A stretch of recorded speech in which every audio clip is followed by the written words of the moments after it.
and welcome to Contrast. I'm Lexi Tenney, joined by your other hosts, Peter Del Tondo and Mike Jones. And we have an awesome guest today, hand letterer, Instagram extraordinaire. His sister might be more popular than him. Who's to say? We have Dan Lee with us in the virtual studio today. Woo! Let's go. Good to be here, I need the guys. soundboard. What's up, man?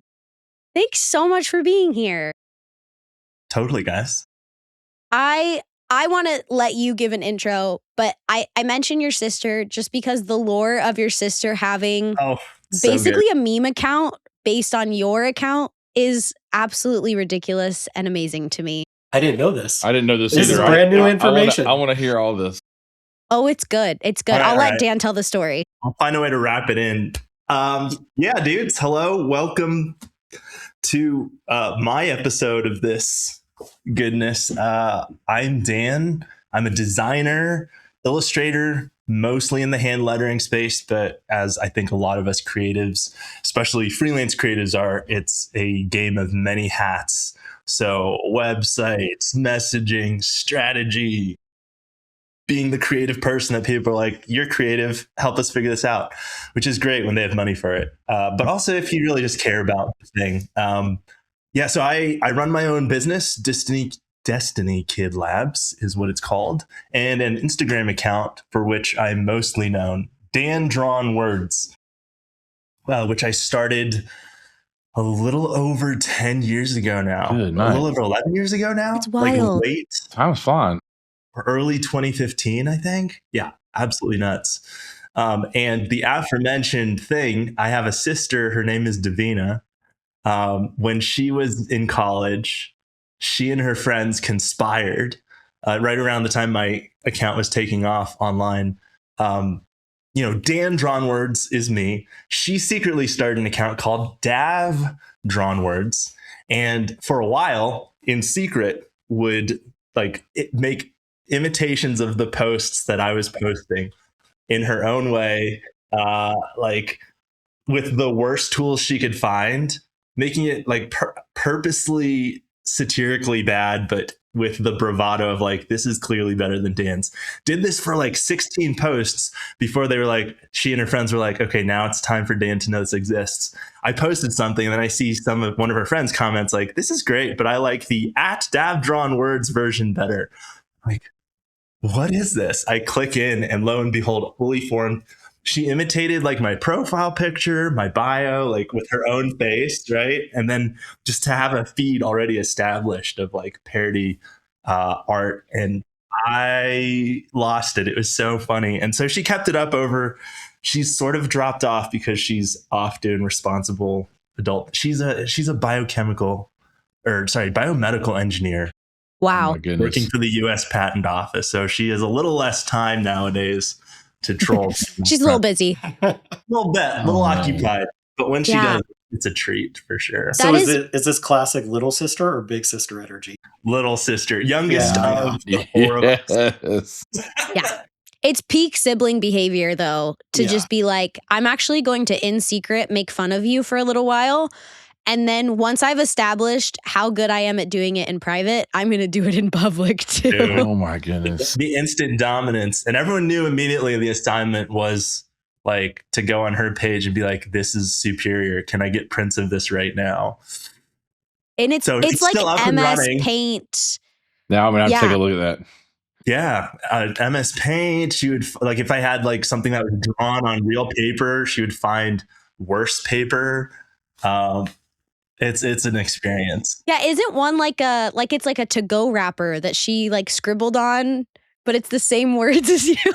It's incredible. And that's how she'll man. change it and be this is clearly better than Dan's.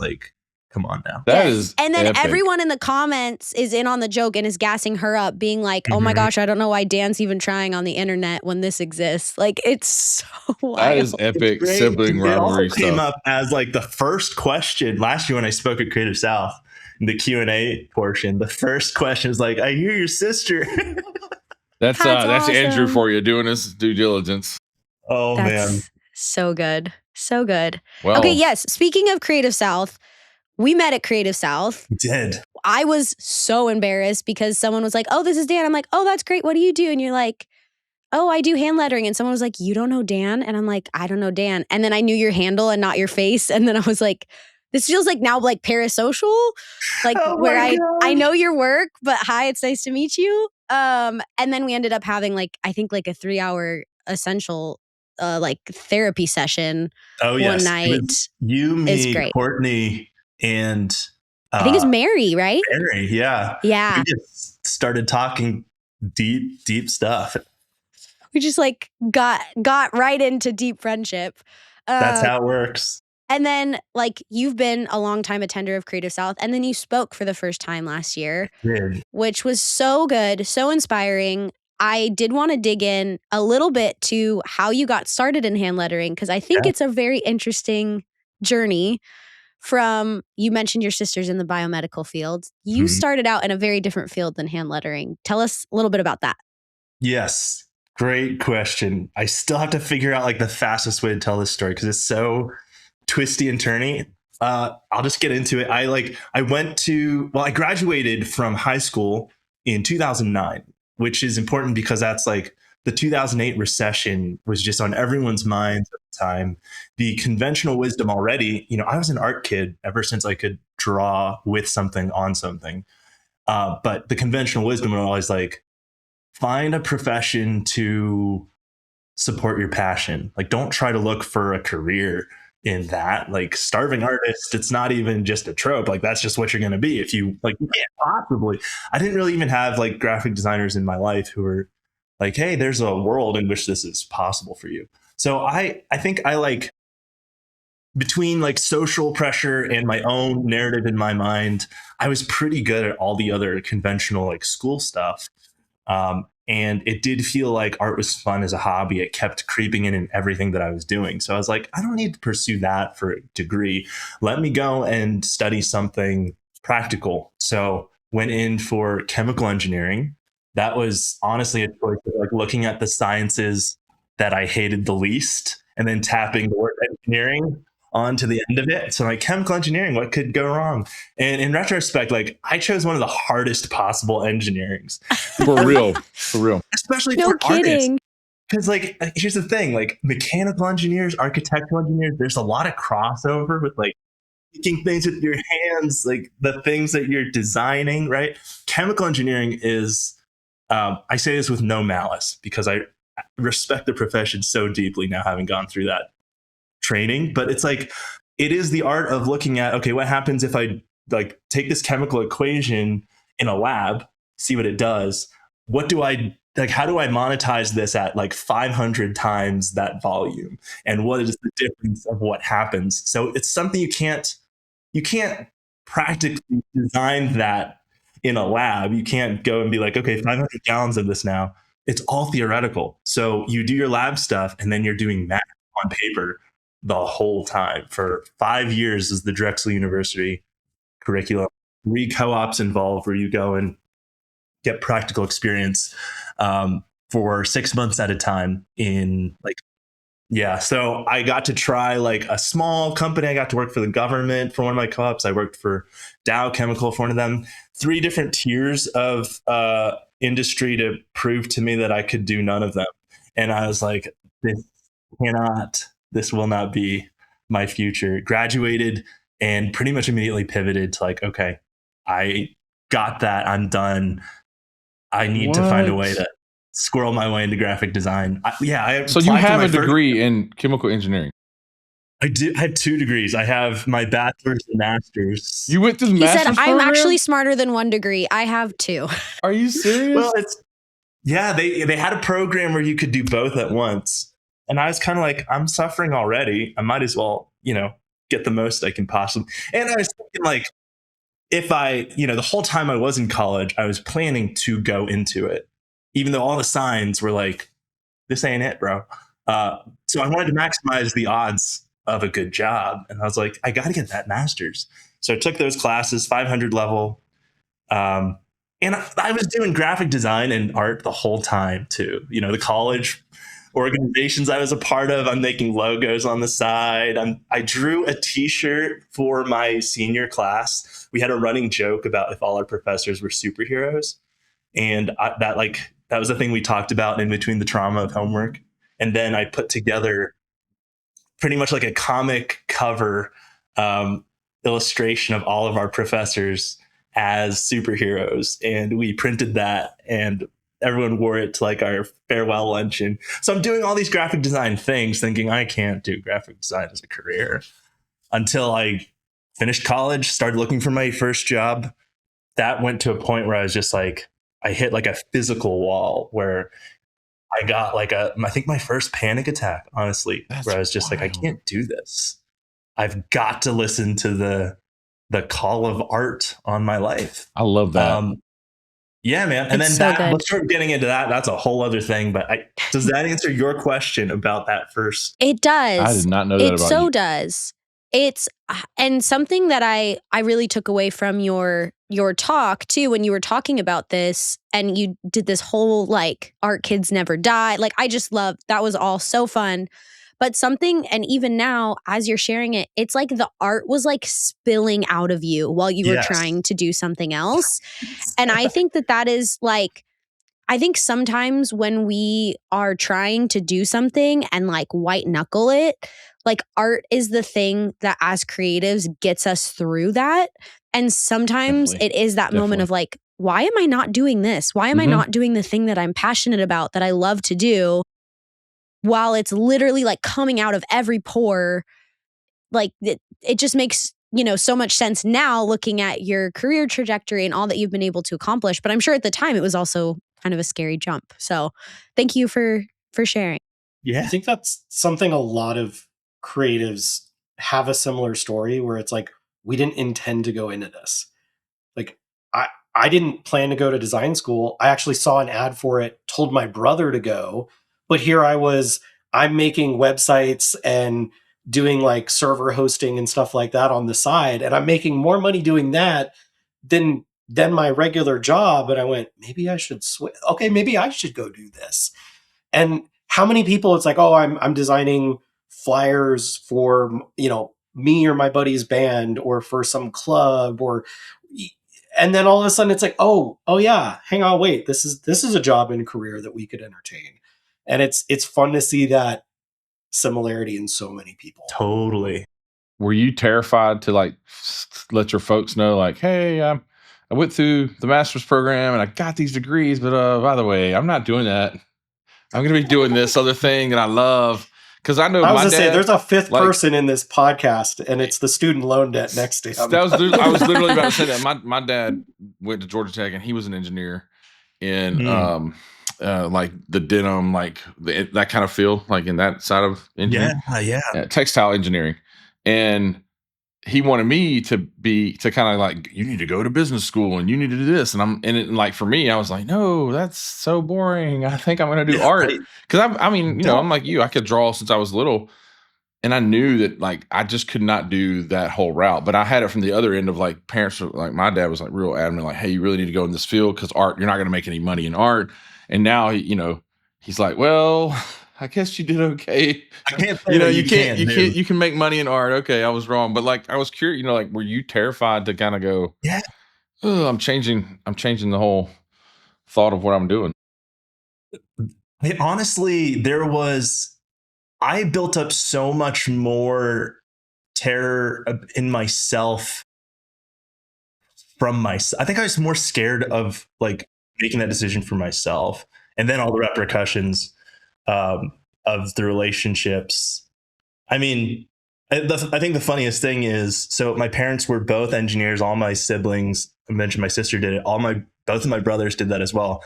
We all did different engineering studies. So we make a joke that if we wanted, we could do like Lee, and Lee, and have like 6 different That's awesome. engineering disciplines. Their whole philosophy, come to find out, was that they just wanted us to use, I love this so much as I learned it as an adult, they just wanted us to use the time in our lives of education to get as well-rounded as possible. So high school, we had a phenomenal English and like more of the liberal arts kind of. We went to like a charter school where the liberal arts focus was really strong. I did things like mock trial, drama club, speech class. Heck yeah. Yeah, and like fell in love with English there, scored really high in those marks. Like just that whole, I loved all of that world. And because of that, my parents were like, it would probably be smart for you to use your college, time to shore up on your technical stuff, learn problem solving in the context of an educational institution. What I found out later is that they really were just happy that I did that. And what I was going to do afterwards was they were like, you're set up for success. That's I think awesome way to look at it. In their minds, that easiest route as a parent wanting to care for their kid would be like, well, you should try to use the engineering thing. Everyone knows that's going to be good. Yeah. They weren't like against me giving this a shot. They were just like, yeah. When I told them, I approached them, I was kind of like, can I do this? I know it's so hipster of me because, to say I want a gap year just felt like, can I take a gap year? And I promise I will be working my butt off to get my foot in the door in graphic design. If you let me like live at home for cheap, I'll like do chores and I will apply to jobs. And they're like, yeah, sure, go ahead. That's rad. That's amazing. It was really rad. And they also they discouraged me from going back to school. That was another thing that I had forgotten this until I was running through this with my parents over Christmas this past year. And my dad's like, do you remember you wanted to like go right back to school? You were like, I have to get a graphic design degree. And they were like, no, don't do that. You're okay. You have enough degrees. We're good. They were like, just give it a go, apply to internships and stuff and see what you can do. And so I was doing freelance. And that's part of how I started the Instagram account. It was in that period of time when I was just like, all right. I was inspired by these murals that were still are up around Philadelphia, that are hand lettered by Steve Espo Powers, a New York based artist. And just seeing those, I was like, I love how they communicate something so tangibly, but it's still so artistic. I didn't know there was like a lettering community or a lettering practice. I just thought word art, that's cool. I love drawing letters. Me too, man. And then so Dan Drawn Words started as a hashtag on my private account. Had a friend who was like, Dan, we like your art, but we'd like pictures of your life more. Do you want to just do a separate account for that? I'm like, why are you telling me what to do? But then I did it. And that was a good advice. It was a great call, honestly. I love that. I also think like even the timing of all of that, like not to, really get into the like, man, the stars really aligned, but hand lettering did get such an uptick in that like 2010s. Like it was everywhere. And I mean, I was a Tumblr girly, so like my whole page was word art. We don't need to go down that rabbit hole. But it was such a time to have like build that following and build that kind of career. Like just the fact that all happened when it happened is kind of crazy. Like so lucky, honestly. Yeah.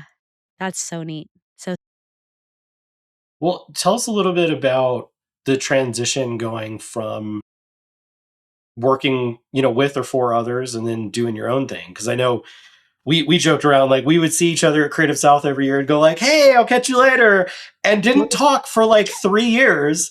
And then we got to hang out at Into the Woods and we chatted for like 4 hours. And I remember you telling me like, hey, I'm getting ready to go do this and go out and do my own thing. So, let folks know what was maybe some of the decision making behind that and what you were looking forward to and how that's been. Yeah, that is a great journey to reflect on, because I think like something you can tell from everything I've just talked about, one of the ways that the directions that I err toward is assuming that there's a set of rules that you have to follow to get things done the right way, right? Thinking like, okay, if I want a stable career in a stable industry, I got to get a technical degree and go a technical path. If I want to do graphic design, I need to get a design degree.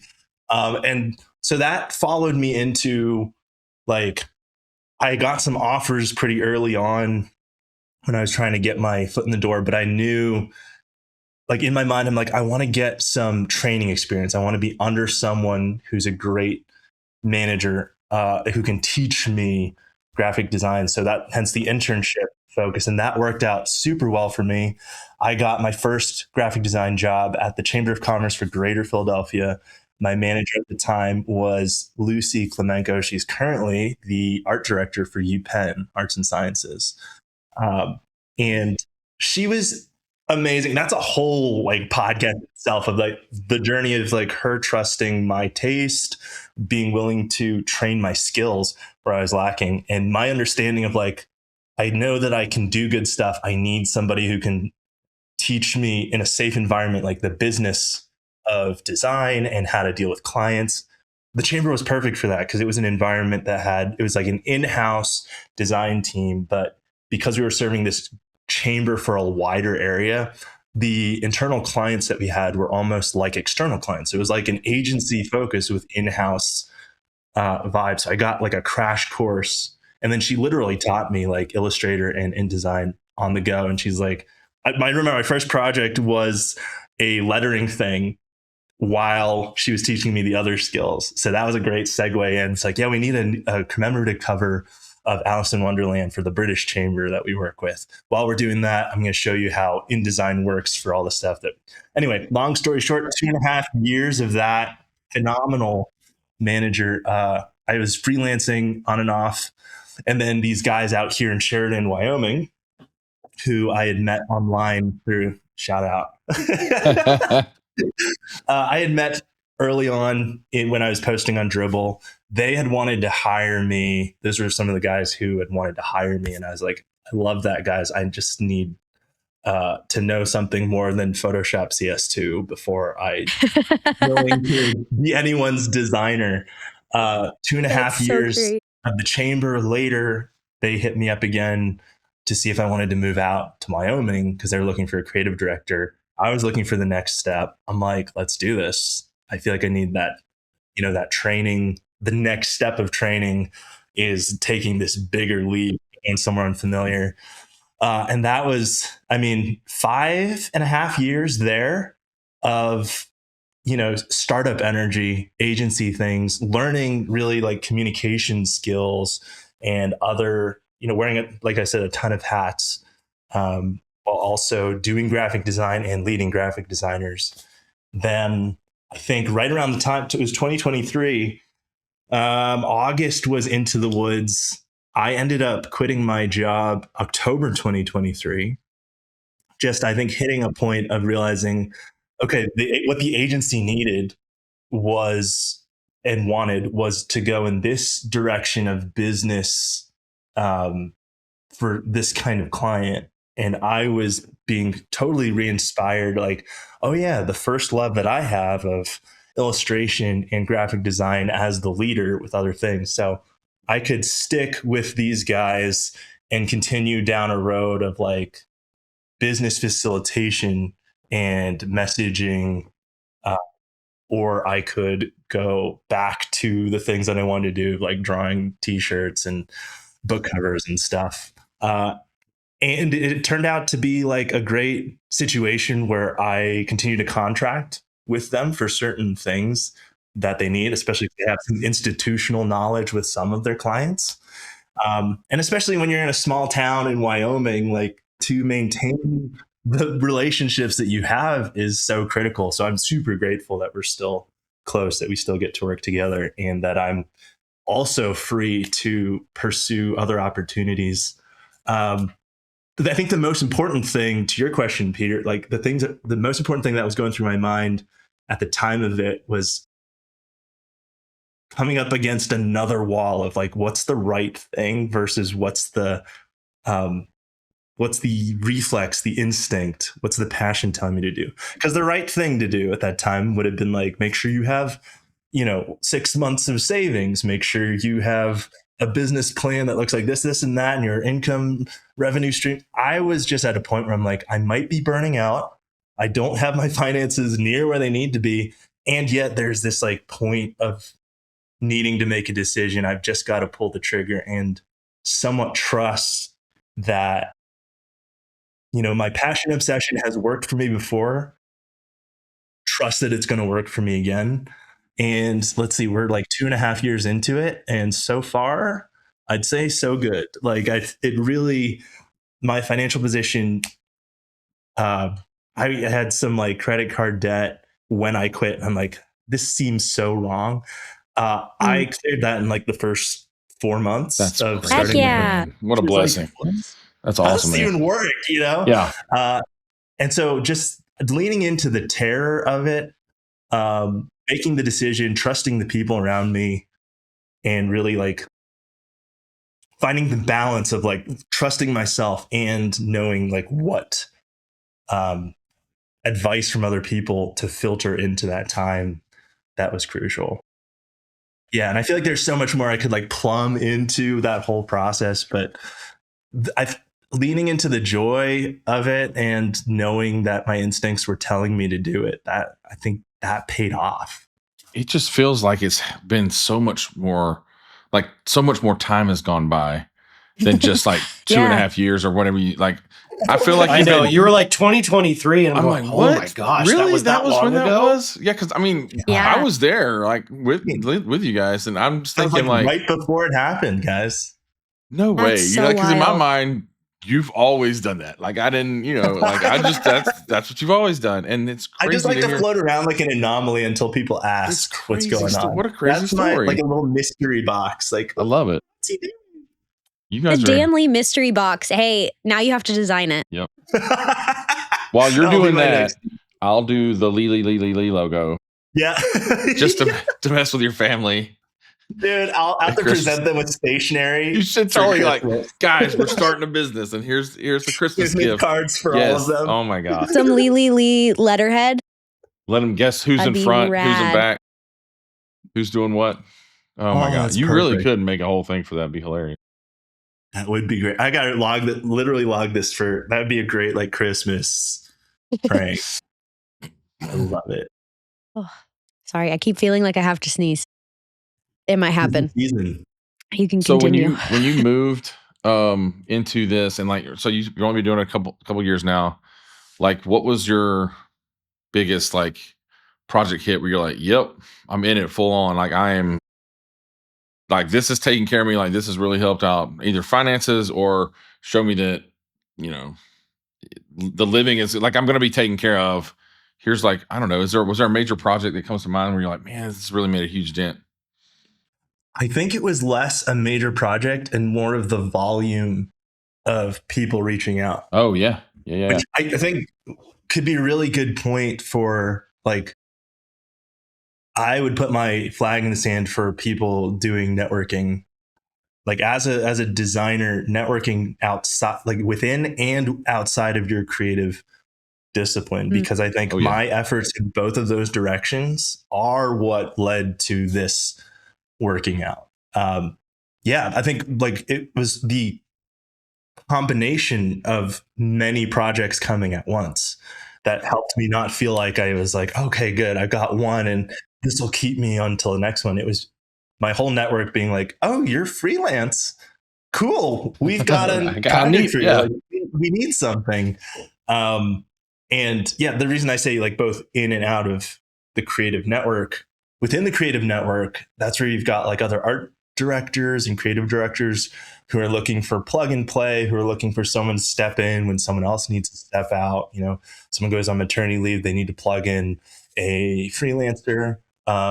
They have a project and they're plugging in someone with your exact skill set. And then outside of my network, just the people who are interested in, oh yeah, this company that I know needs a new branding. They're doing a new website. These friends of mine, and now that you're free, like, is this the kind of thing that you do? Most definitely. It sure can be. Yeah, 100%.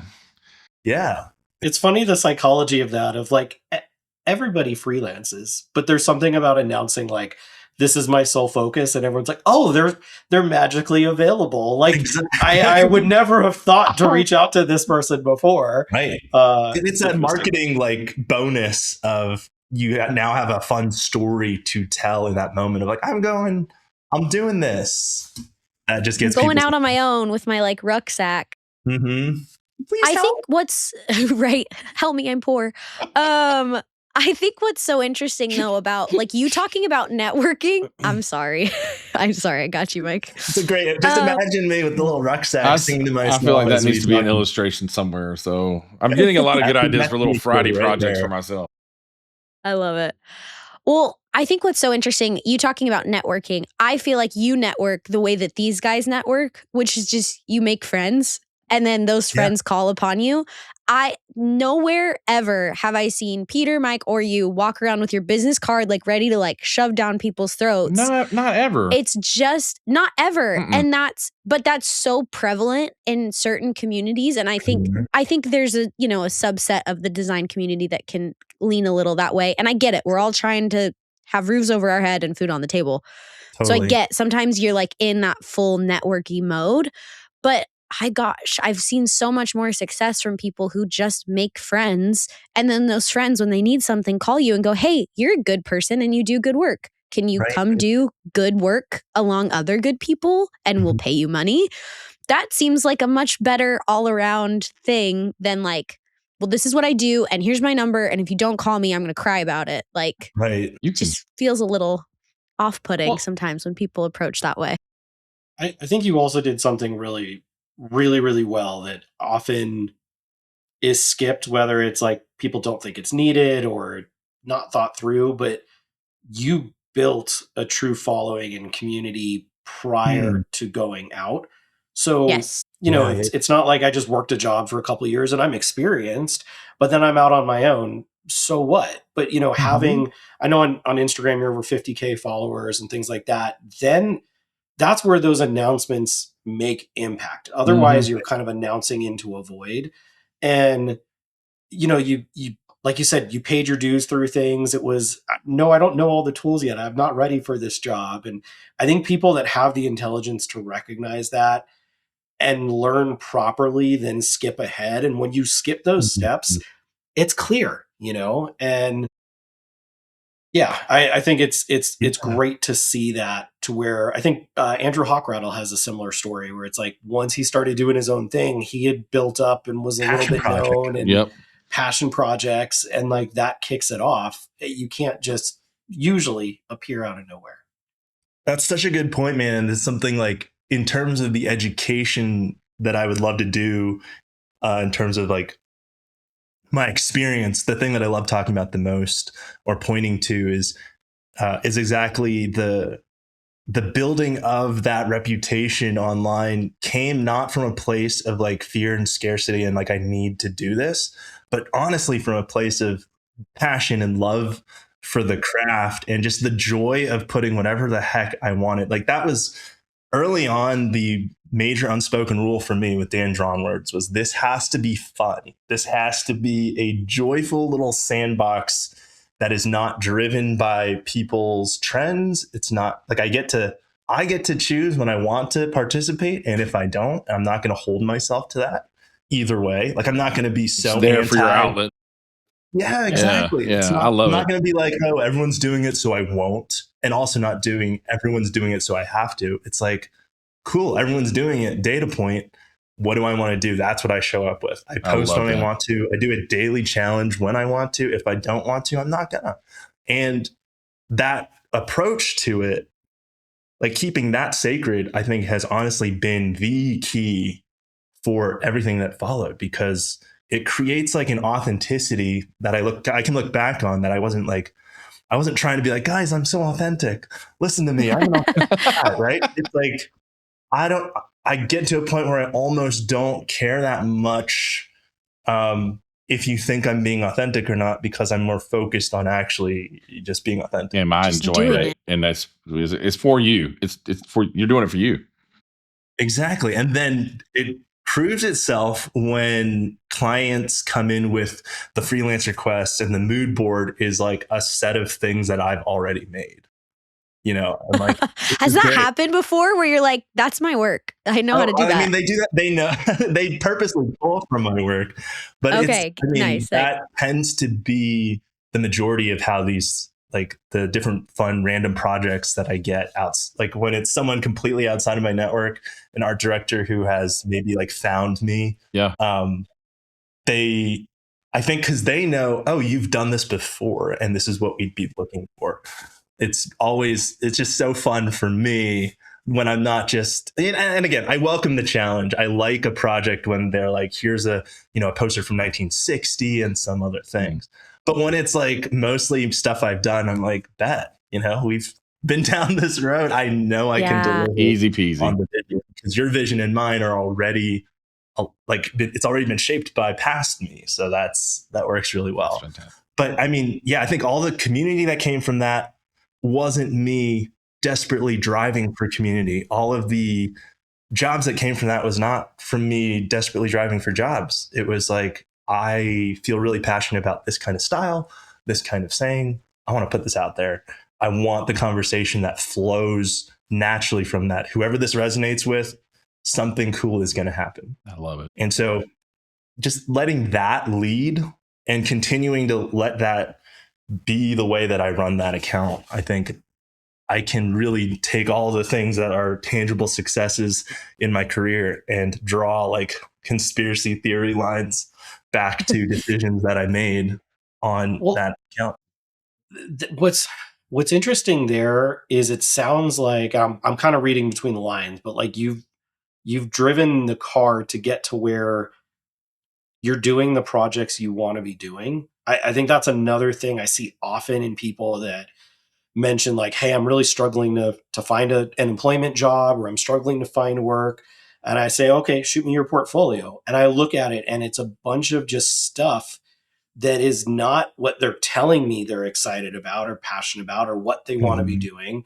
It's all this like really low budgety corporate type things or whatnot. And it's like, why are you showing any of this? Just replace this with like 3 of your own projects that show what you can and want to do. And it's amazing how well that works for those that listen and, those that continue to have it. It's like, yeah, you continue to struggle, but you set it up where it's, here's the work I want to put out. Here's the work I want to have. And now you've got that freedom to look at projects that come in that you don't have to take because it's what, your boss or the business owner brought in and said, here, go do this. You go, yeah, that sounds fun. I want to do that. Or that's not my cup of tea, whether it's something you just don't want to work on, or it's like, it's not exciting. We often forget how that the time we spend working on things is also part of our own marketing and portfolio. So if you're going to spend however long working on something that will never see the light of day because you don't want to show it, you better get paid really well for it. You'd be better off doing the other things that actually bring in new business and drive.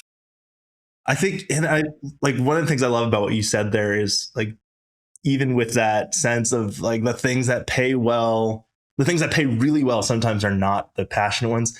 I feel like that's exactly why that shows up often in people's portfolios, because they're like, this is the safe stuff. This was the stuff that there's the reliable income. The bills, this logo paid the bills. And so I think it's that scarcity, the fear, a little bit of that mindset being like, I should show people that I can do the safe things that they're willing to pay for. Because that it feels safe. It feels right. It feels like if I can make sure that I get those, then eventually maybe one day I can do the stuff that really sets me on fire. But I think the balance, the two things there, like there's the balance that needs to be struck before you can be doing more of the stuff that you love. But also you have the freedom when it's a portfolio, when it's something that you're publicly doing or you're delivering in your resume, like you get to choose what you want people to see or believe about your abilities. And in that case, why not go for, the things that you made with love that say something about your personality and that aren't, they're less safe. They're maybe more hypothetical and they're maybe untried and maybe they didn't bring in like the 5-figure contract, but personally the value of like how it made you feel and the ability that you had to just get in the flow state with it. And it still showed your skill set. To do that, What'd you say, Mike? I said it, and it still allowed you to show your skill set. It's not like you're not showcasing what you can do. Like here's my skills. I can do all these things, but like I really cared about this one. So like, I get it, man. I guess it's so wild to do it that way. I think it's brilliant. So you talked a little bit about like authenticity and joy. I think those come through your work so naturally. Good. And I think just in your personality, like you're a joyous, authentic person. So that really comes through. Is that kind of the barometer for success for you? Or what kind of defines success in your mind? Oh, Lexi, that is the $1 million question. I'll say this. There is the definition I want it to be, and there's the definition that it tends, like, I am not immune from feeling like, oh man, if only I had, the security of X, Y, and Z, then I would have made it. And it's so easy to like, I think it is a creative, it's part of creative DNA to be in the comparison trap and fighting the comparison trap. Like it doesn't go away. It becomes something you have to manage. I have really tried to practice not making other people's success my litmus test because, I look at my own journey and I'm like, I would never recommend this to anyone. You know what I mean? It's not like, don't go to college for 8 years and then switch gears. Yeah, have a panic attack, go to your parents, have your mom ask you why you're drawing with colored pencils like you kid, and you're like, I'm making money for YouTube, Mom. And then like that's amazing. From this thing to that thing, like our journeys, the journey that I took, I wouldn't want to force it on someone, and it would like kill me if somebody was like, well, that's what I have to do to be successful. So good. Right? And so yeah, good. I look at other people's journeys and I'm like, shoot, if I had only done that and then I had taken that move and then done what they did there, then I'd be happy. Then I'd be successful. It's so real. We all do it, but it is like, you're like, why would I put that on somebody else when I don't want it for me? I wouldn't tell my best friend to do what I'm doing right now, and I'm doing it to myself. So I think it's a continual struggle for sure to be like, I think I want to make sure that I'm not thinking about that. Like the concept of success. In my best moments, I can be like, yeah, I'm successful by the metric of like the number of people that I care about, the support structures that I know that I have, and then some tangible expressions of like finance and comfort in life. But yeah, I don't know. I definitely would not go around telling people like I'm a successful person. Like if they tell me that, I often think of it as kind of like, oh, you're very kind. I'm still working on that kind of thing. Yeah. That's from an outsider looking in, though, I would consider you a successful person. and thanks, guys. Even more so because your focus is the balance of having the joy in the forefront. And I think for me, that makes it even more successful because you've kind of figured out like, I have to have that balance. Yes, I have to make a living, but I can enjoy making a living too. And yeah, and I think that's real important. So like to me, from my perspective, that's successful. I'm gonna take it right here. Right on. I think of like your Art Kids Never Die series too, of would the little kid that's like so excited to get to like color, they would think you're so successful. Oh, dude. Like the little kid that, For sure. you once were, if that kid met you today, they'd be like, that person's the coolest. And I feel like sometimes we have to put that like those glasses on for a second to understand like, oh, it feels like we're not doing something enough or successful enough or cool enough because we're, again, constantly comparing ourselves to, gosh, the internet's like a disease of it too. It's so easy to see everybody's highlight reel. Right. But man, like you think of like, I thought about it when we started the podcast of like, oh yeah, like we're doing this. And then I thought for a second about like 11-year-old Lexi would be freaking out. Like, what do you mean you're starting a podcast? What do you mean you're a graphic designer? Like that just was not even living in her head at that point, but she'd think it was so cool. It's so true. I feel like you're laughing at me, Mike because Jones. then I'm going back in my mind and I'm going, 11-year-old Mike be like, what's a computer? Like, I'm just, like, You know, like I'm sitting here going, we're all trying to figure it out. Like I didn't even know, like we didn't even have that technology. shop. That's amazing.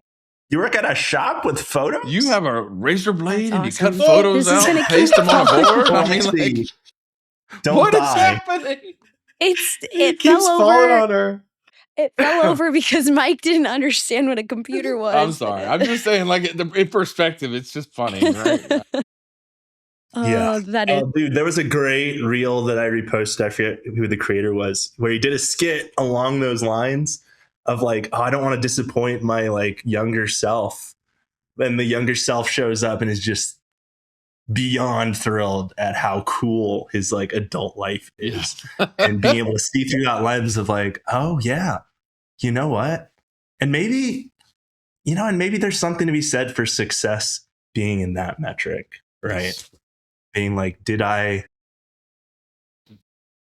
makes me a little emotional, like what dreams did I have that I thought were just so impossible that now are part of my everyday life that I don't stop and think twice about how grateful I could be for those. And there's definitely something to be said for that being an objective measure of success that you can hold on to forever at this point. So in that case, I'm definitely willing to say like I'm successful in that respect, and I love that. Love it, man. That's amazing. I love it for sure. Yeah. You very much lead with gratitude to me. And I also think that is something that is so needed in our space.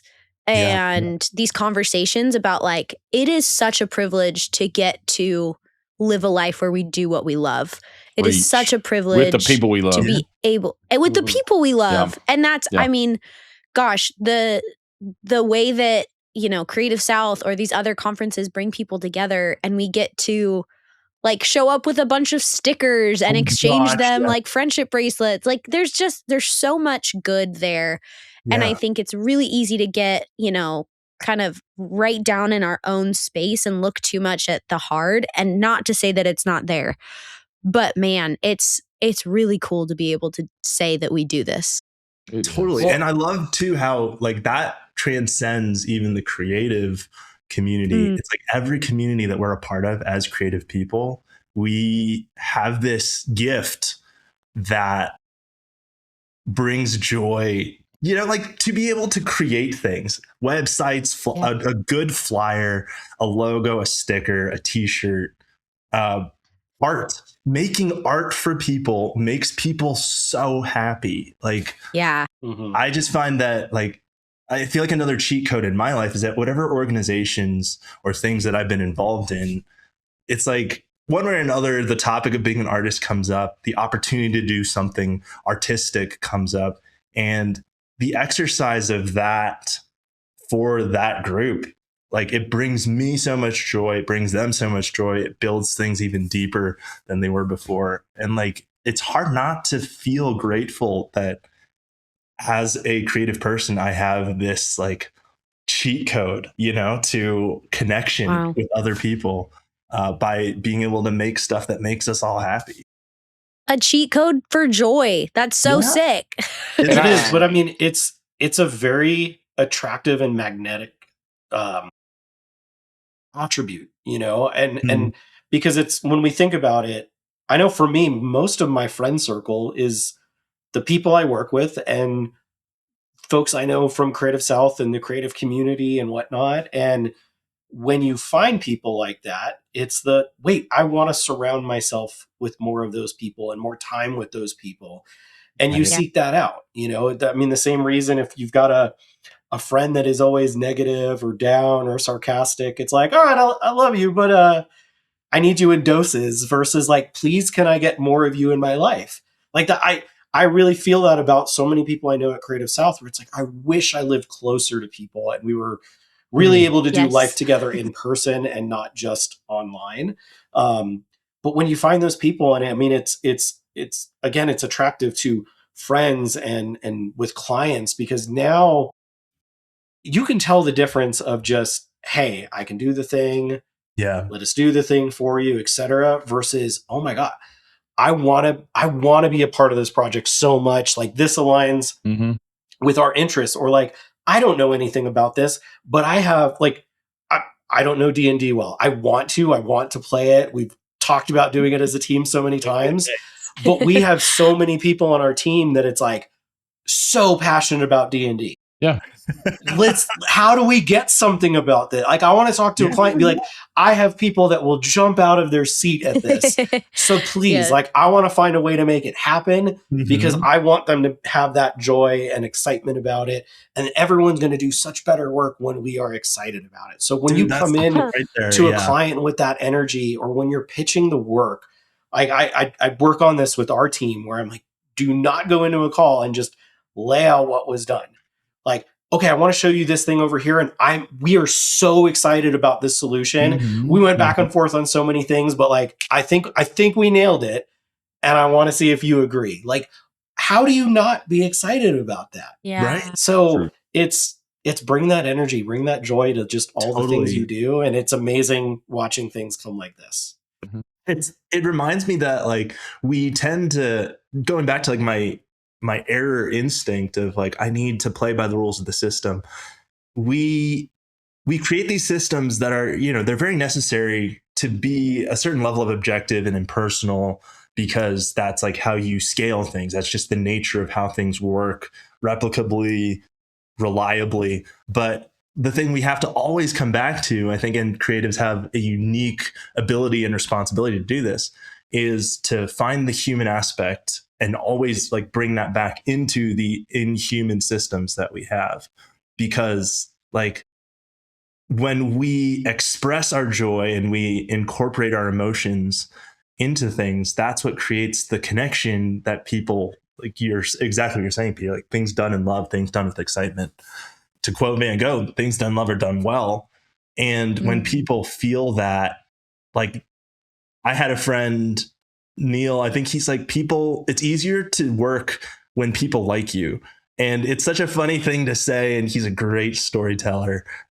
It's such a funny thing to say because it feels like a little crass at first, but you realize like that's genuinely it though, right? Like we like to pretend that we're all super led by rational facts and database, but even like the hardest analytical person is still a person, and people are emotionally driven.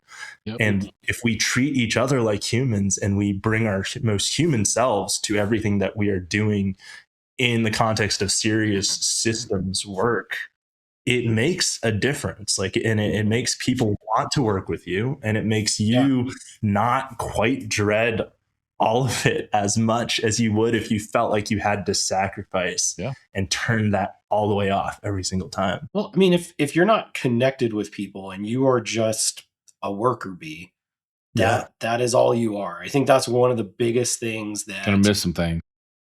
It is underestimated. I mean, take even when Heyo started, without getting into it, we were silent for 6 months before we announced anything. And we still had people reaching out because it was past clients, it was past team members and whatnot that didn't even know what was going on, but they knew about us because we built a relationship with them. Relationship, and work continued to go in. I mean, what we've got on our team, one of our past clients, Ryan, is somebody that we really connected with on projects. I mean, he's texting Mike and Daniel, trash talking their college football teams. Oh, it was so much fun. Things like that. And like, we really hit it off. And not only did we have a great longstanding relationship on that project, but we're now business partners with him in a new venture. And like, he's good just people. Don't get that when you're just the service provider of, I did the work, here it is, goodbye. And self-diminishing yourself. But we don't want to be those kind of people. We don't want to be like that. I don't want to just be the service provider. That's just the one and done, or like, oh, thanks for, let me build that logo and then I'm out. What does that do? Yeah, why dim your own light? No. And we do that because of fear. We do that because of scarcity. We do that because of survival and of wanting to be like, if I bring my joyful self to this, that's too much of a risk for whatever reason. And I think it's an asset. Like, to bring it, because when I get into meeting a new client or we're building a new relationship with whoever, I'm looking for that in of what in conversation is something we already have in common that I can build on, to where now when we're not talking about work, I'm asking about how your kids are doing. So and so's doing this in their sport, or how's your, whatever it is. Find the common ground, and then now it becomes like, now we're buddies outside of work, and now we're talking, and then that person's thinking of me, or they're hitting me up off the clock, and they're like, "Hey, I heard about your daughter's getting married," or whatever it is. Now you have the relationship, because, and then they're going to think about you coming back into the project, going, "Oh, we got to hire Mike again. We got to hire Hayo again. We got to hire whoever it is." They're much more likely to think about you when that relationship is there, because that joy you started with the conversation and finding common ground and really get to know the person. Yeah. You know what I'm saying? Like, it's important. Whose quote was it? I don't remember. You guys might know. Someone said, like, people don't care how much you know until they know how much you care. Ooh. Or like that. I've heard it before. I don't know why did my mind go to like Mr. Rogers? I don't think it is, but it's like, it's like personality. Could be. Yeah. For sure. It's a spiritually Mr. Rogers quote. Like, I love it. Well, Well, I think too, we could open up the doors to such a deeper conversation too about like when you are representing your work. I think this is especially true in the freelance community. When you are your work to so many people, the way that you handle a client makes such a difference, because it's further than even just, oh, I'm not going to recommend that restaurant to somebody because the server was like kind of like whatever to me. right. Like, you still got good food out of it, whatever it is with that kind of business transaction. But like, we as artists do attach ourselves to the art. And I think that is important and part of what makes the creative process so beautiful. But I think it also opens up some really, like, if you are, like Peter said, like that sarcastic, negative person, nobody's going to want to work with you. Nobody is going to want to hear how hard your project was for them to deal with. And like, it does not build good standing relationships that turn into good standing business relationships. Like, nobody wants to work with that person. So Yeah, don't show that to your client. Show that to your therapist, and make sure you have one Yes. at that point. 100%. Something I you love said it. there, I think is really, really important, because if I had to bet, over the years, I've seen more clients come in not because of the work that was shown, but because of a client that had an amazing experience working with us or with myself before things. Right. And like, it was, hey, you need to work with this team because the work is fantastic. Great response, great communication. Clients don't want to reach out about a question and not hear from you for 2-3 days. You should be responding in 1 to 2 hours tops at the very least with, hey, I acknowledge this message. I'm super tied up at the moment. I'll get back to you by end of day or whatnot. When you create that environment where people have the trust of seeing the end result, great communication along the way, knowing they got taken care of, feeling like a priority, that's where they're going to go and say, hey, you need to go work with these people or this person. And that's where so much of the work comes from. Doesn't matter what the portfolio item looks like later. It's those conversations and whatnot. Like, that It was the human is so connection. underestimated. Yeah. Totally, dude. And it's like anything you can do to build those skills as a creative, as a freelancer, as anyone doing business, honestly, that's like, those soft skills are so crucial and You so have to have them. overlooked. I think that's usually the difference. I say this to our team, like the difference of a good designer and a great designer is less about the hard skills, how you Figma, Photoshop, Illustrator, whatever, and more about how you communicate, how you present work, how your energy is, things like that. And I think that is where I probably see a larger amount of people either struggle or fail on starting their own business or freelancing or whatnot. And that's where it's not for everybody. If you really struggle with those skill sets, it's going to be hard for you to be in front of a client. And that's where, maybe you're a member of a team that is an amazing executor and you don't have to worry about those things. But I think that's where, whether it's underestimated or just it's harder for some people, that's usually the make or break or the differentiator between those that are more successful. We need to do a soft skills workshop. Be a good human. Here's how workshop. Here's how to do better communication. Well, and so much of it too is like problem solving. And I honestly, going back, Dan, to your parents, I think that is such a neat philosophy to be like, hey, we want you to be well-rounded. We want you, hey, you're loving this. Let's get you some like practical problem solving skills. That is, I mean, as a parent, I'm parent to a 1-year-old. Like I am like taking notes on, I want him to be able to do things that he loves, but learn how to problem solve, learn how to think through these things. Cause that I just feel like we're not teaching that anymore or being taught that, you know?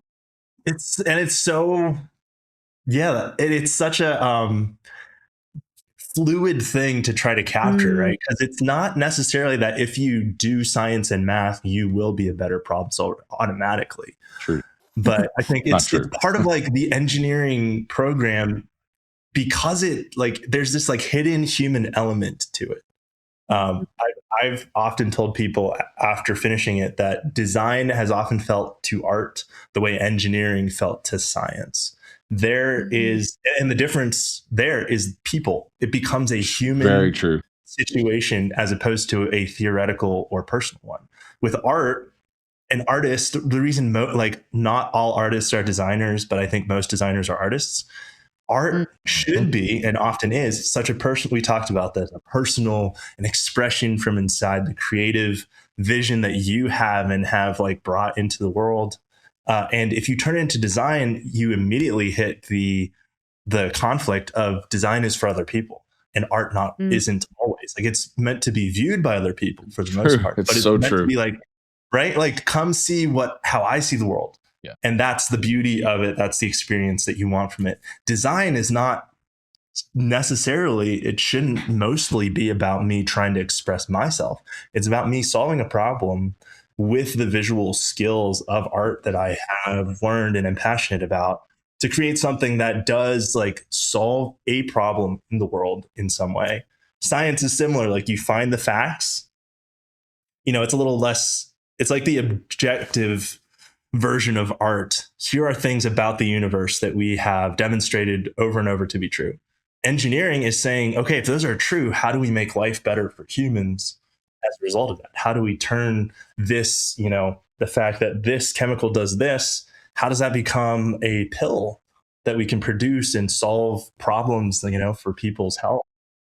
That's going to require scaling up. That's going to require processing. That's going to require selling it. All those things, taking the theoretical, taking the observable facts, saying, how do we now turn this into something for people? So all that to say, I think engineers and designers have a unique, in the training aspect, they have that unique ability to tap into problem solving as a skill because it is about inherently solving other people's issues or solving something for other humans. And so I think, looking back, I've often been like, how do I integrate my engineering experience with something that seems on paper so different, to go into art? Everyone's always like, oh, culture shock much, right?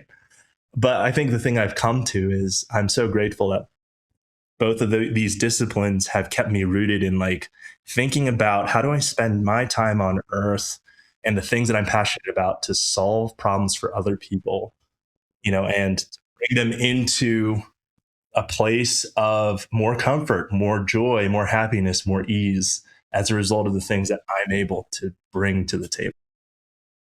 Heck yeah.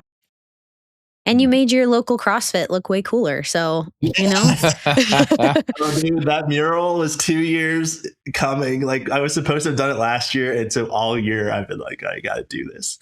And so it feels so good to have that to be done with it. Yeah. I have a question just on the practical level. Because it seems like you primarily do like digital lettering via like Procreate on your iPad. taking that and putting those skills into practice on a wall. Honestly, my first thought when you started posting about the mural is like, there's no eraser for a wall. Like, you don't have the erase tool on a wall. I love that. Was though. that Gotta go? Like, some of those practical skills, like I know we're talking about soft skills and those are important. Yeah. As someone who has less hard skills, I would like to know, like, is it kind of terrifying all of a sudden being like, this goes on a wall and I'm gonna have to like paint over it if I mess up? Or do you project? Well, I did a little bit of both. I did like sketching and projection. Peter, you're muted. No. Have you been talking? Peter probably had a good question too. No. I was just going to say, I know a lot of people do use projectors, VR headsets to lay it out and utilize that. Some use grid systems. Like my wife is not at all a designer. She always does this cool hand lettered, like Thanksgiving banner every year. And she just does it because she puts it on a grid piece of paper. And then her brain is able to math it out and do it at large scale. And I'm like, oh, broken. I love that kind of stuff. It's so much fun. I will say I had the cheat code of like we had the same white paint as the wall, so I had something to fall back on. But I think you had a painter erase tool. I did. I had an eraser. I had to use it more judiciously. I couldn't just toggle between them like I do with lettering. Well, look, I'm a toggler. I do be toggling, and so I was like, that's getting marked. Yeah. Togglers unite. Oh, that's getting marked too. There's something about the fearlessness of art and needing to just dive in that different forms of art, I think, will teach you when you get really familiar with one. I'm a huge proponent of trying another so that you keep that edge of like, I have to make a mark. I have to do a thing. I have to do something I've never done before. That's what I love about murals. I don't try to do a ton of them, but when I do, it's always that like, okay, there are lots of ways to do this well, but it's a whole new skill set that I'm used to, projecting, sketching, the environment. How do I use that to my benefit? How is it challenging? But I think like the easiest way to do it is to just do it. You know, just be like, all right, I'm doing this. I'm going to learn on the fly. I'm going to get, and like getting over the sense of needing to be fully prepared before you dive in. Getting like the temptation will be, let me hit up all my muralist friends. Let me make sure I get a list of all the equipment I need. Maybe make sure I can order all those, get the budget in for those, set the thing up, have these, you know, like all the logistics that we use as our procrastination. The best thing to do is just start, figure it out on the fly, get some hilarious stories out of it, and know how to do it better next time. Engage with like those expert friends of yours when you're in the middle of it and have a specific question. That's been the best way to use that. That's so good. That's great advice. That's one of those key things that you've got to get out and get into the community to build that. And Mike's a great example. Like, I remember this was almost a decade ago. You were just like, I really want to get more into sports branding and I want to learn from the master. And you flew out and hung out with Fraser Davidson and for a week. Like, I think you guys did some stuff for ESPN and whatnot. Like, how cool is that? That was such a dope trip. You don't just ping a stranger on the internet about that. Yeah. You ping the people that you have met and we had a relationship. And build that community. 100%. They trust you. I will say, it's Mike. He might have pinged a stranger on the internet. I could have. I mean, that's how we met. in all fairness, it probably started that way. I probably pinged Fraser like I pinged Peter and was like, well, you probably invited him out to speak because you looked up to him and went, I want you at my event. All day. I think to this day, he is one of my all-time favorite designers on the planet. Oh, dude. And to be able to work with him on a project for ESPN and go to his home and stay at his house and work in his office and be mentored by him for a week. Because he's invited you to do that, you know, it was like your career night and day. And it's all because we built the relationship over the course of time of just me reaching out saying, I love your work. Now come speak. Now let's hang out. Let's and then you get to know him. And now he's like, how's your family? How's your kids? You know, what are y'all up to? How's the studio? And it becomes that kind of relationship. That's, if I could go back and do design school over, I would not go. I would find a designer or a handful of designers that I looked up to, and I would have paid them my tuition to let me be their apprentice 100% Yeah. that would have been more valuable. I would say even like if there are kids in design school listening to this, it's also not like you're doomed to like No, not at be all. able to do that We all have done in it. line No. with the education you're getting Yeah, right yeah. now. Like, do this as well. Keep this in your back pocket. Yeah. Like the networking Yeah. opportunities that would be provided for you in this context of like a protected, focused Yeah. time. Don't take that for granted. Like that you just had to get through it. Like milk that opportunity and all of those Yeah. networking and all of those assignments that require you to like talk to people and like build relationships, like build actual relationships. Don't just do it for the homework. That will serve Yeah. you. And you have so much access to that right now in school, like with your fellow students, with the faculty, with the people that they want to hook you up with. Do it. I beg you. It serves your career. It serves your life. Like there's so many other facets besides just what you enjoy doing that it'll serve you in the long run. Yeah. Heck yeah. Well, and there's no rules, right? Like if you're in design school, if you're never going to go to design school, if you're in the middle of a chemical engineering program, like the fact that there are no rules means you get to play this game every single day. Yes. Thinking about what do I want to be doing in 5 years, in 10 years, in 15 years? What do I want to be able to say about my life and the kinds of relationships that are around me, the kind of work that I'm doing? Like, I think that encapsulates so much of what we talked about of doing the work that you love, do the stuff that fuels your joy, that makes you feel alive and human and happy, because that's gonna make such a bigger impact in 5 years, 10 years than even some of those what feel like bigger decisions of like, well, I have to do it this way. I have to walk this road this way at this time.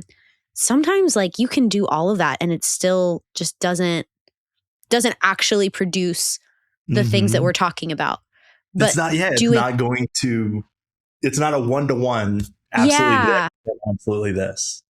Yeah. Well, we also live in, okay. I was going to say, like, if people take away anything from my story, I would want it to be that, you know, it's so crazy because there were so many very scary times and scary things that I was faced with, things that I was like, you know, panic attacked, right? And then just times when the pit of my stomach felt like it was like eroding itself from the inside out with how scary the decisions could be. And the difference for me was always about either like in the times that I couldn't control it, love and joy just kind of took me through it. And then when I could make that choice, when I figured out how to actually do it, like at this point in my life, I honestly feel like when there's something scary, my question to myself is like, what is the joyful path to get through this? How do I hold on to that light to see my way through and not run away from what scares me, but say, okay, there's something in this, through the cave of what you fear lies what you see, right? How do I get there? How do I get this side quest? Right? It's going to require pumping up those joy stats until I can like be so propelled by that the fear almost doesn't matter. So it will be there, but you can overwhelm it by making the choices to pursue love, pursue joy in your craft. Like that is what I would want people to be like, okay, how did you do all the things? That's what happened. Either I chose it or it chose me, but that's how it worked. I love it, man. Wow. Absolutely love it. Oof, it's so good. So good. We're also in a day and age where I luckily the culture has shifted to, like you said, find joy in the things that you want to do and do that. Like we would rather make half the amount of money and be happy, assuming we could still survive off of that, than do something that we hate, you know? And in my opinion, there's no circumstance, no matter what, more or less what industry, so long as you don't need some crazy degree for it, like in the medical field or something. If you want to do a type of work, if you want to do, or you want to get into a specific area of design or whatnot, there is such a wealth of information out there online through people. True. there should be almost no circumstance where within a year you can't begin to shift and pivot 100%. into that. Like if I wanted to become an engineer in a year, I have all the resources readily available through both free and paid or premium services and courses to do so. And then add to that, if you have someone in your network who's willing to give you that shot, you know? Yeah. The amount of people, like, that's one thing. Please take advantage of it when it's there. The amount of people, especially in engineering, I have connected with Rob, and like crickets, nothing. And it's like Mike and I know Rob so well, and it's, dude, if you spent just a little bit of time with this man, he's a genius. You would just holy moly. There's no other people word for it. connect. No take idea. advantage of it. Yeah. You have no idea how much I want to shake certain people because Rob was like, hey, they're in this field. I could chat with them. And we're not going to go down that rabbit hole. He's also one of the funniest people you'll ever meet. It's so, and he doesn't realize like, so genius. And what's crazy about Rob's genius, and I'm going to say this on the podcast because Rob deserves his flowers here. Yes. Rob can explain anything to anyone. Like, have you seen those videos where it's like, at any explain level it to a 5-year-old, a 5th grader, and a college student? And it's like these really big concepts like that. Rob is so good at that. I have zero background in engineering. Like, you talk about like math and science brain. It's so good. You would love Rob. We'll make sure you meet him the next time y'all are in the same build. Yes. Nice. Yeah. Which is in like 50-something days, y'all. Right. Don't even remind me. It's coming. For some of us, that's a happier number. I'm not even trying to think about that right now. I have the countdown on my phone, and Mike's like, I have not looked at my calendar. No, I have the list on my phone, and I'm like, it's never getting shorter. I have seen the list, and it scares me. insane. So that's fair. I know we're getting close to time, but there's like 5 rapid fire questions. I just want to like just things I've thought about through the conversation that I'm curious about. But also, I just want to say this. I have never seen you without a smile on your face, bro. Like, it's such a joy to be around you in person, hang out, eat a meal. I'm so glad we got to spend some time together at the last crop with you and your crew. And I can't wait to do that again. But like, I just appreciate that about you, man. Your joy for what you do and like just your person that you are always comes out when we're around you. And I appreciate the fact that you're always in the happy mode. And whether you are or not internally, it always comes across as like joy. And I appreciate that, man. So I just want to tell you that first before I ask you these questions. Thanks, dude. Before I tear you down. No, I'm just like certain like before I make you sad. Super simple stuff, but I know you weren't. I just had to do it. Got me thinking. No, it did kind of feel like he was going to be like, now I'm going to ask you questions that are going to tear you apart, and you have to be joyful about it because I prepped. Smile through these. Yeah. Okay. Through these. I'll never trust a compliment again. So, that's awesome. Just quickly pivoting back to the engineer, because you have that background, have you ever gotten to serve a client in that field?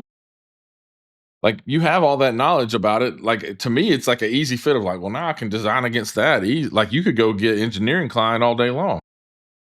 I have. Okay, cool. Like in the agency, it helped so much. Like I mentioned, I was doing like a lot of like messaging and facilitation. Even though it wasn't on the design, I don't know. And I did a bunch of design too, like of presentations and stuff. Being able to understand the mindset of how they would process, or like the best way to deliver things without a bunch of corporate BS to these guys who are in engineering. Like we need to do, we're very practical. You can speak the same language. It was easy to be like the guy. They're like, hey, Dan, he's our, chief creative officer, but he has an engineering background. And that immediately, I think, gave me an up in their trust. And then I was able to deliver on that really well for them. It was great. But it happened. What I'm saying is like, so you were able to utilize that background into work. And so that's awesome. I was hoping that was the answer. And then a really, really, really quick, I got to do something at UPenn, which waitlisted me when I was applying to colleges for chemical engineering. To get to go and do whiteboard murals for them 2 years ago was hilarious in my mind of like, wow, back guys. Yeah, let's go in your face. I love it. Full circle. Yeah, I love it.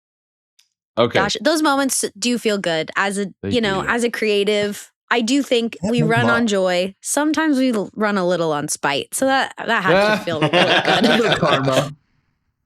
A little bit. Just a little bit. Okay, so one of the other questions I was curious about, you do a lot of stuff in the app on your iPad. I'm the same way, but and I know you do murals and whatnot. Do you also draw in like a regular sketchbook? If you do you have a favorite pen brush or a favorite tool that you use that's like analog that's not in the digital realm? This pencil, the Pilot 0.5. Okay. Pilot. Okay. Pencil. All day. Nice. And then I was very much anti-inking back in like 2014, 2015. Yeah. I loved just the look and feel of pencil. I'm right there with you. The pencil outcome. So this is it. Okay. And then favorite brush set that you use in your work in iPad. Do you have like a brush set? You're like, oh, you guys should go get this brush set, or it's just basics. If it is base, what's your favorite brush set, or what's your favorite brush on the iPad? Spill the deets. Favorite In brush Procreate. in Procreate is called Quoll. Okay. It's on the default palette. It's artistic. If you're in Procreate, artistic. One of them is called Quoll. Yeah. And that is my all-timer. That's your go-to? I also really like Max Ulickney. I don't know if I'm saying his last name right. He has a gouache set. Yeah. I love that. Ooh. Shauna Parmesan, Let's friend go. of. Yes, We love Shauna. Panchizin, right? I call her Panchizin. Parmesan. Yeah. Panchizin. I only know Parmesan. Yeah. Shauna Can't do the She other Parmesan. one. had a sketching brush that I use to this day. And then Scotty Russell Oh, yeah. has a set of ink liners. Yeah. And those tend to be Ooh. like when I need to do a really clean line work for people, I will end up using that as my finisher. So those are my go-tos. While you're looking at Yeah. them, the 6B in the basic pencil set for sketching is like Oh, yeah. amazing. I use that all the time for my sketches. And then Enox. If you don't follow Enox, he's at it's Enox. Yeah, Enox. Go look him up. He does some sick work in illustration, but he has a brush it's just one brush, but it's for doing like line art for illustration for like cartooning and whatnot. Grab his brush if you think about it. It's fantastic add-on to your set. I'm sold. Yeah, go check him out. And then some of the other stuff I wanted to know was like, what is your favorite donut? What? That's a valid question for anyone. I'm just curious. It It's says a a lot valid about question. people. Apple cider It does. donuts. Okay. Apple Okay. cider Really? donuts from like Okay. I'm down. what is it? The Pennsylvania Dutch area, especially that I grew up Oh, in. that's very fair. Sorry. I was Almost. about to ask you, have you tried the Trader Joe's ones? If there was a Trader Joe's in like a 500-mile radius around me, Do you not I miss have Trader Trader Joe's Joe's? so much. We don't have one either. I feel like you give Trader Joe's energy, so I'm really sad for you. Thank you. It is the most devastating thing about I've never living. heard Trader Joe's Marking it. energy before. I'm marking that down too. Am I wrong? As a toilet Am I bowl is wrong? behind me on the screen. There's a toilet right there. That's awful. There really is. What? Next That's time I'm awesome. there, I'm hitting that Oh up. my That sounds gosh. so good. They're seasonal. You have to go in the fall. I'm going to find a way to ship you some. I'll make my parents ship me some. And then lastly, what is your favorite meal of all time? I just want to know these things. Eggplant Parmesan. What? Yeah. Eggplant? Oh man. Parmesan? Eggplant Parmesan grinder. Like when they have it on a hoagie that's like buttered and Really? it's covered in mozzarella cheese, and there's that. Oh my gosh. Okay. Yeah, That was same. the Mike. most I gotta Philly make it for answer. you next the time. only 'cause person that- would ever say that. That's wild. Yeah. I know. if you've just experienced Southern eggplant parmesan, I understand that reaction. But if you know what's up, Yeah. you know.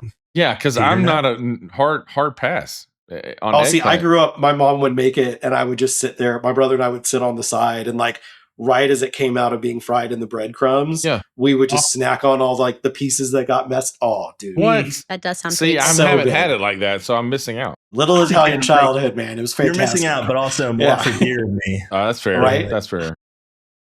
Well, I can't wait to hang out with you in person and grab a meal like we've done in the past. It'll be a lot of fun. Yeah, And, dudes. dude, I cannot thank you enough for being on the show. But before we It's my- leave, I just wanted to welcome to the show your sister. Could you imagine? I would die. Watch, he's going to reach out and he's going to get her to record something and interject it right there. You know she would do it. I already have. I was going to say, I could picture a clip of her just being like, And I'm I'm going to here. insert it right there in the show as soon as she gets back to me. So I'm waiting on her response, and then I'm going to record her separately, and we're going to just splice it right in there for fun and pineapple all that's this a other good- crap out so it looks like it's transitionally just ready. Oh, she's the best. You're welcome. Oh my gosh. Oh man. This is what Mike true Jones, friendship the looks chaotic like. good that you are. Is Mike giving like Walmart energy, or what is this? What? I don't know what he's giving. Walmart? Like Waffle House, maybe, but Walmart? Well, all right. Ooh, Waffle House yeah, is more like You someone's do give getting Waffle stabbed. House. You do give Waffle House during the day Or, energy. Waffle House at night is a different. I mean, she's I can Waffle handle House myself either one. We go. I have not Safe been or to many unsafe? Waffle Houses, but the few times I have been, have always been with Mike, and it has always been some comment of, well, only one person got stabbed this week, so it was a pretty good week. There's Oh, only one man. cop here. We're good. Yeah, True American right fine. there. that's so messed Oh, up. man. I love it. But the food is fantastic if you like this one. Covers a No. multitude of sins when it's that You good. know, too much. If you're not with Mike at a Waffle House at 3 a.m. during the week of Creative South, you are You're missing out. severely You're not missing doing it out. right. That's for sure. Well, thank you so much, Dan, for being on the podcast today. Always a pleasure to have just great conversations about creatives and how we work, how we think, and the journey of design, whether you started out with school or no school or a completely different kind of school. It's all good stuff. Thank you again for being here. And thank you guys for listening to another episode of Contrast. We'll see you next time. Bye.